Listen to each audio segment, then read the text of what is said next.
Hi, welcome to my new video. So in this video I'll be talking about what all documents you have to take to the visa interview.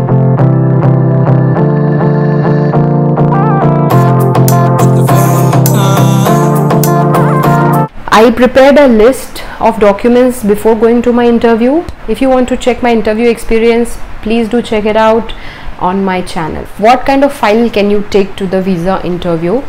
So people take transparent file as mentioned in their website, but I took a file like this, and it is a zip file. I didn't put the documents inside the plastic folder. I didn't put it inside because it is difficult to take it out. It gets stuck sometimes. This is the white slip that I received after my visa was approved. I'll show you. This is my document and this is the plastic folder. Before the plastic folder only I kept the document at each page, and I have marked it like this: I-20, DS-160, appointment letter, service fee receipt, bank statement, ITRs, mutual funds, WorkX documents, like it is written here, right? WorkX document. So I'll just put my finger, I'll slide all the other pages, and here I'll get the WorkX document. So it is like I can easily give the document, like I can easily take it out. If it is inside the folder, it is difficult for us to take it out. I'll just tell you one example okay, so I'll just give you an example. Like everything is marked here. If the visa officer asks you, in my case he didn't ask me anything except I-20 and passport, but if he does, like if he asks me what are the other admits that you received, can you give me, like hand over the admits to me. So here is the other admits. So I'll just slide my finger here, I'll just turn all the other pages, and here are the admits. I'll just hand it over to him. So you can, it is not that hectic because so many documents are there. If you put it inside the plastic folder, it is difficult for taking it out. Also, this is a zip, folder, so you can zip it till here, and so the documents will also not fall. Like if it is a normal folder, then you have to put it inside the plastic folder, otherwise when you will close it, the documents can fall from here. So if it is a zip folder, you can put it above.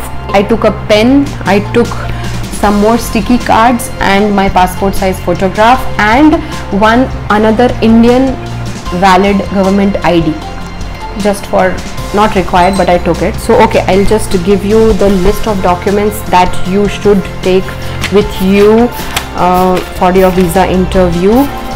I would suggest you to take passport is mandatory, I-20 is mandatory, visa appointment letter is mandatory, DS-160 confirmation page, only the confirmation page, not the whole bunch of pages, no, only the confirmation page in which it is written that your photo will be taken at ASC or something. There is one page or something, yeah, that portion, that page, service fees receipt, visa fee receipt also you can take. In my case, I didn't have any visa fee receipt because I paid it online, but in my DS-160 in my appointment confirmation page, it is clearly mentioned my MRV fees is paid and this is the barcode and everything. So yeah, you can take that receipt. Then comes what are the other admits that you have received: TOEFL scorecard, GMAT scorecard, like TOEFL or IELTS or GMAT or GRE, whatever you have, that scorecard. If you are a working professional, your work experience certificates, ITR of last 3 years. I took ITR of last 3 years of myself as well as my father because he'll be sponsoring me. Then bank statements. I took the bank statements of my account, whatever savings I have. Then I took affidavit of sponsorship, that is my father is going to sponsor me. That affidavit that I took just as a safe side. If he asks me what is the proof that your father will be a sponsor, so I can show that this is the affidavit. Then I took the property registry photocopy, not original, the Xerox registry of property if you have any, because it will just make your case more stronger if he's not like, if he wants to see that what all assets you have.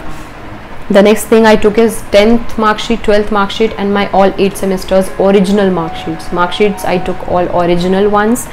Then I took one passport size photograph, and I took my original undergrad degree. So these are the documents that I took. In addition to it, you can also take PF passbook, you can take LIC certificate, you can take your recurring deposit, or if you have loan sanction letter, your fund flow certificate, or you can take property valuation report. If you have any valuation report of a property, you can take the original document of it. Okay, so these are the documents that are required. Apart from this, nothing else is required. And as I said, for me, in my case, only 2 things were required: passport and I-20 inside the interview, and outside interview, service fees receipt and appointment confirmation letter and DS 160 confirmation. These 5 are the most important documents. Rest all can like support your case. Stay tuned for more videos for doing masters in US. If you need any other suggestions, please do comment it down, and don't forget to like my channel. And if you're new to my channel, please subscribe it. Please hit the subscribe button. I have seen that 75% of my viewers are non-subscribers. Only 25% of my viewers have subscribed to my channel, 75% have not. So I request you, all 75% viewers, please subscribe my channel. It will keep me motivated, and I'll, out of all this mess, I would say, out of all this work that I'm busy in, I'm taking out time and making out videos for you. I'll help you throughout, so please don't forget to hit the subscribe button. Thank you so much for watching my video. See you in my next one. Bye. Take care.